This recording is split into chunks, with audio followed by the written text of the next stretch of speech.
Welcome friends. Topic of today's video is on anatomical basis of Caput Medusae.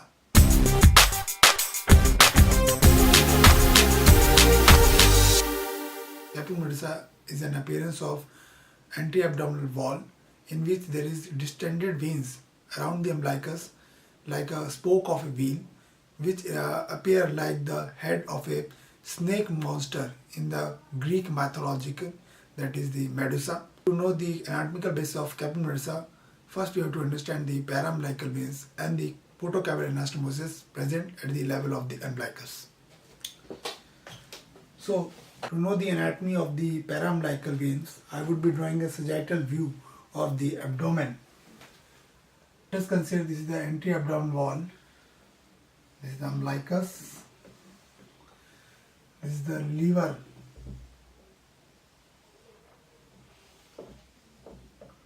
Okay.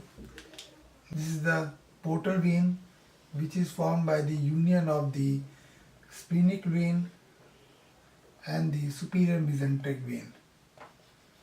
The superior mesenteric vein, and this is the splenic vein, and this is the portal vein. This portal vein divides into a right branch and a left branch, which enters into the substance of the liver. Extending from the anterior abdominal wall above the umbilicus to the anterior surface of the liver, there is a presence of a ligament which is known as falciform ligament. So starting from here to the anterior surface of the liver, there is a ligament. This ligament is basically a fold of peritoneum extending from the anterior abdominal wall to the anterior surface of the liver. This is the lower free margin of the falciform ligament. Now, where does the paraumbilical veins lie?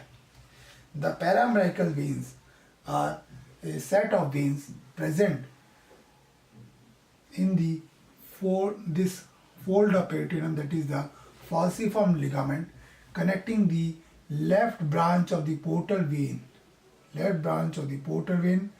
running in the two-fold of the falciform ligament towards the umbilicus. Okay, and at the level of umbilicus, anastomose with the different systemic veins present around the umbilicus. So we can see here that it is a communication between the systemic veins and the portal vein. So it is a portocaval anastomosis. It is one of the sites for portocaval anastomosis. Now we will look what are the systemic veins around the umbilicus which is anastomoting with this paraumbilical veins. This is the view of the anterior abdominal wall.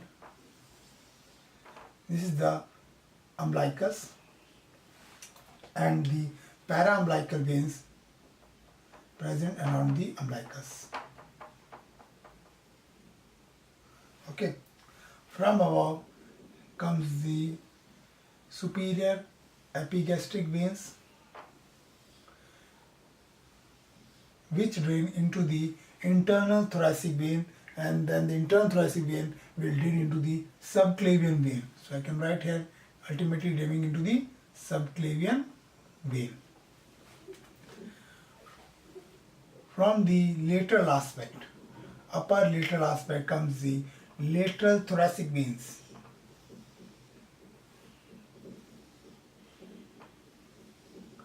which drains into the axillary veins.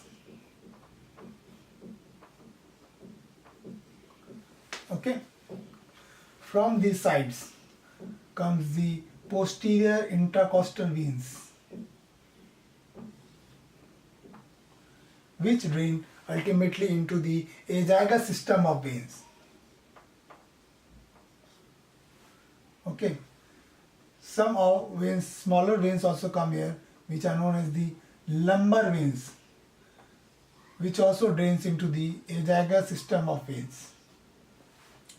From below comes the inferior epigastric vein, which drains into the external iliac vein. From below and laterally comes the superficial epigastric vein which drain into the femoral vein. Okay, so these are all the systemic veins which anastomose at the level of the umbilicus with the paraumbilical veins. These were the paraumbilical veins, and these are the systemic veins through which the paraumbilical veins are communicating.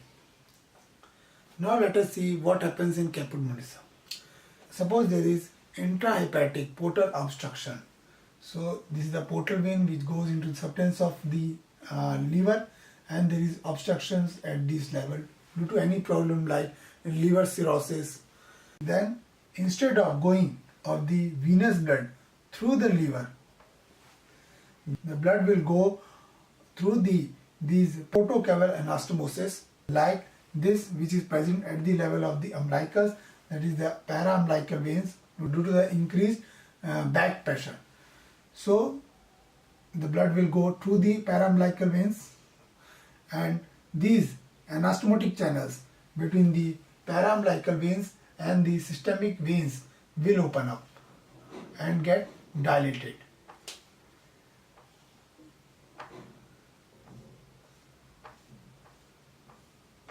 Okay, so that blood from the portal circulation can go into the systemic circulation through these systemic veins and then go into the superior vena cava and then or the inferior vena cava and then return back to the right atrium.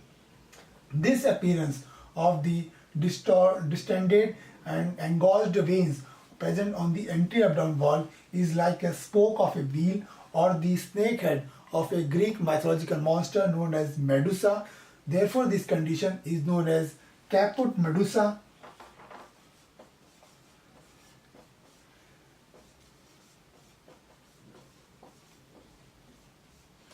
The head of the Greek mythological monster Medusa, or this has been also known as a condition or a sign which is known as palm tree sign.